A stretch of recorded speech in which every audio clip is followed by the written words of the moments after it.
Now, Barbara Arrowsmith Young is one of the main guests at Sydney Writers' Festival.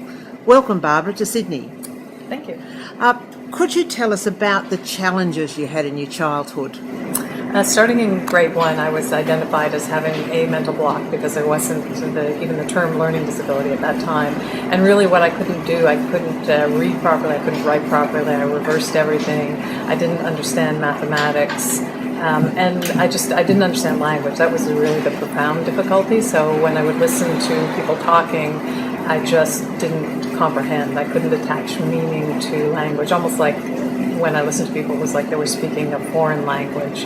So it was very, very isolating, not just academically, but socially. And then I also had a problem of knowing where one side of my body was in space. I was very clumsy. My mother thought I wouldn't live past the age of 5.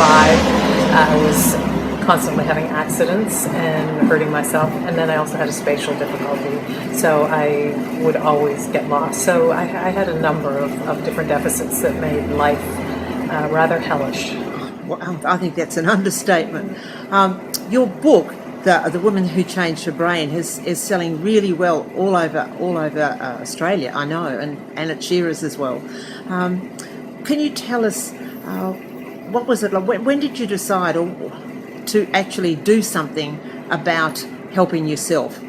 Well, I was really hunting, I think, my whole life to find a solution to the difficulty. And it was when I was in graduate school, I came across a book called The Man with the Shattered World. And it was somebody that had a brain injury, actually, a bullet hole wound to the part of the brain. And when I read what he couldn't do, he couldn't tell time, which I hadn't been able to do. He couldn't understand language.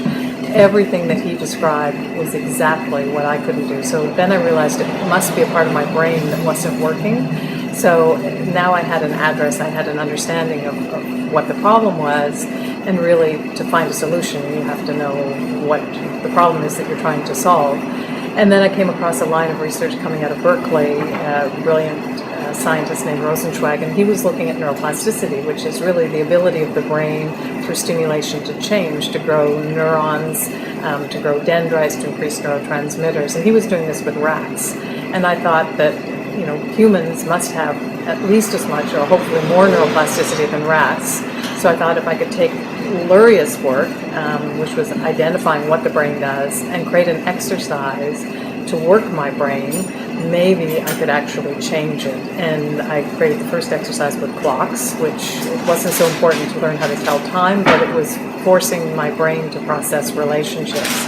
And I did that over and over and over again. And eventually, I did get better at telling time, but I was able to now understand. I could take a book off the shelf, read it, understand what the author was saying the first time I read it. I could listen to TV programs, I could listen to conversations.